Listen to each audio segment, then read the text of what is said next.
नमस्ते बच्चों, कैसे हो आप। मैं आशा करती हूँ कि आप सही और स्वस्थ होंगे और मन लगाकर पढ़ाई कर रहे होंगे।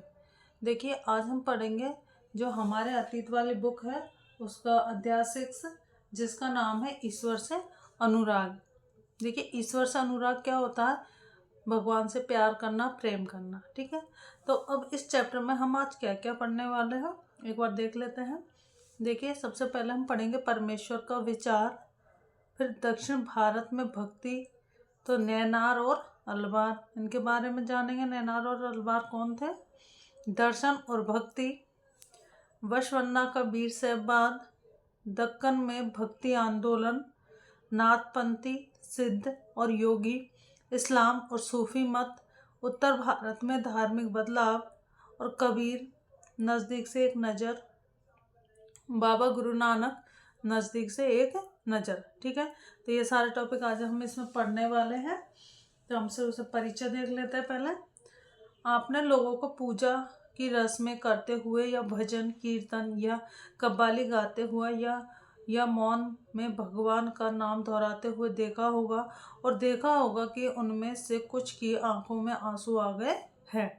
ठीक है, तो ये कह रहा है कि आपने लोगों को अलग अलग तरीके से भगवान की पूजा पाठ करते हुए देखा होगा, और उसमें से कुछ ऐसे देखे होंगे जो भगवान के आगे रोने लग जाते हैं। ईश्वर की ऐसी गहन भक्ति या प्रेम विभिन्न प्रकार के भक्ति और सूफी आंदोलनों की विरासत है, जो 8वीं शताब्दी से विकसित हुए हैं। परमेश्वर का विचार। देखो, परमेश्वर का विचार कैसे आया। बड़े बड़े राज्यों का उदय होने से पहले भिन्न भिन्न समूहों के लोग अपने अपने देवी देवताओं की पूजा किया करते थे। जैसे पहले बड़े बड़े राज्यों का उदय हुआ, उनसे पहले भी अलग अलग समूह के लोग जो थे अपने अपने देवी देवताओं की पूजा किया करते थे। नगरों के विकास और व्यापार तथा साम्राज्यों के माध्यम से लोगों के एक साथ आने पर नए नए विचार विकसित होने लगे। नगरों का विकास हुआ, व्यापार हुआ, ठीक है, साम्राज्यों के माध्यम से लोग एक साथ आने लगे, फिर नए नए विचारों का विकास होने लगा। यह बात स्वीकार की गई कि सभी जीवधारी अच्छे या बुरे कर्म करते हुए जीवन मरण और पुनर्जन्म के अनंत चक्रों से गुजरते हैं। ठीक है, तो जो कोई भी जीवधारी होगा वो अच्छे या बुरे कर्म करेगा तो उसका फल उसको भोगना ही होगा।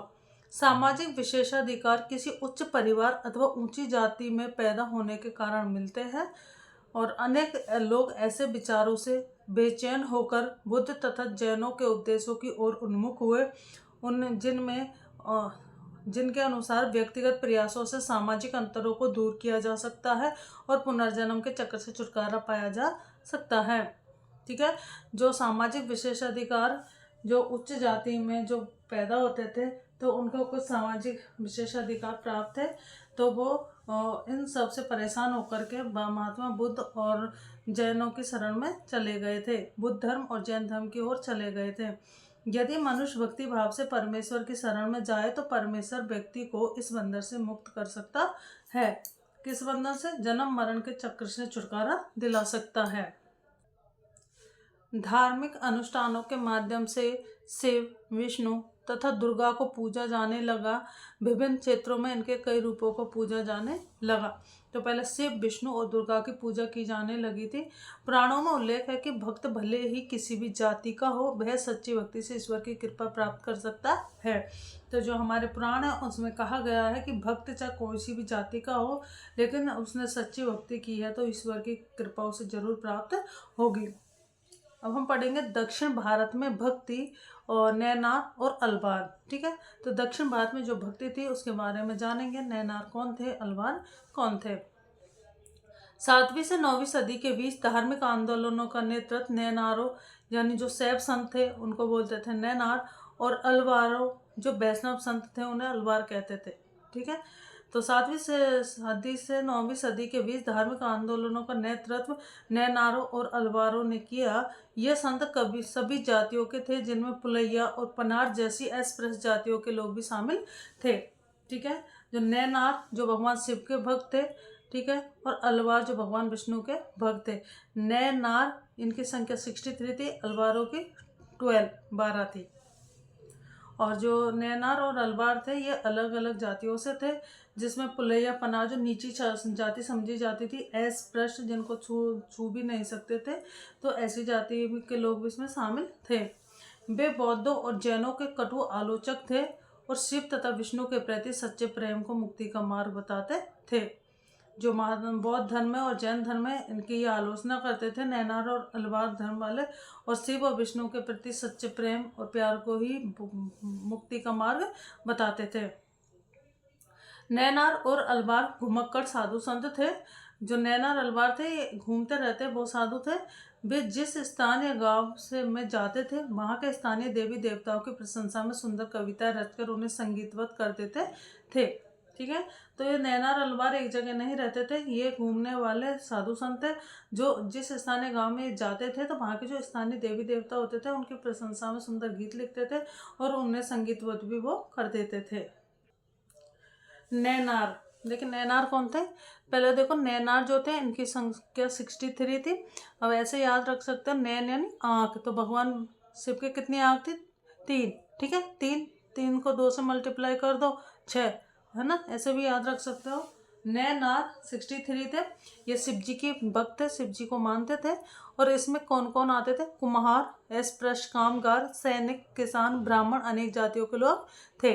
प्रसिद्ध समुदाय अपार, समंदर, सुंदरार और मणिक व सागर प्रसिद्ध थे। इनका गीतों का संकलन जो है वो तेवरम और तिरुवाचकम है। ठीक है, नैनारों के गीतों का संकलन तेवरम और तिरुवाचकम है। अलवार, ठीक है, इनकी संख्या 12 थी। ये भगवान विष्णु के भक्त थे, विष्णु को मानते थे। इनमें कौन कौन थे? पेरिया अलवार, उनकी पुत्री अंडाल, तोंडा डिपोड़ी अलवार और नामलवार। ठीक है, इनके गीतों का संकलन दिव्य प्रबंधम था। दर्शन और भक्ति क्या है? दर्शन और भक्ति, देखो शंकर हुए। शंकर ये 8वीं शताब्दी में केरल प्रदेश में हुए थे और ये जो थे अद्वैतवाद के समर्थक थे। शंकर का कहना था कि जीव आत्मा और परमात्मा दोनों एक ही है। ठीक है, शंकर 8वीं शताब्दी में केरल में हुए थे। इनका जो ये समर्थन करते थे अद्वैतवाद का, और ये कहते थे कि जीव आत्मा और परमात्मा दोनों एक ही है। रामानुज जो थे वो 11वीं शताब्दी में हुए थे। इनका जन्म तमिलनाडु में हुआ था और ये विष्णु के भक्त थे और अलवार संतों से प्रभावित थे। जो विष्णु भक्त अलवार संत थे उनसे प्रभावित थे, तो रामानुज विष्णु के भक्त थे। ठीक है, और ये जो थे इनका मत जो था वो था विशिष्टाद्वैत।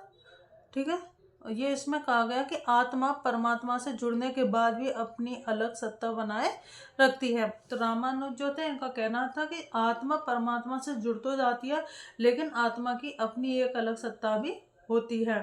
ठीक है बच्चों, आज हम इतना ही पढ़ेंगे, बाकी का बाद में पढ़ेंगे। तो वीडियो को लाइक करना, चैनल को सब्सक्राइब करना, शेयर करना, कमेंट करना। धन्यवाद बच्चों।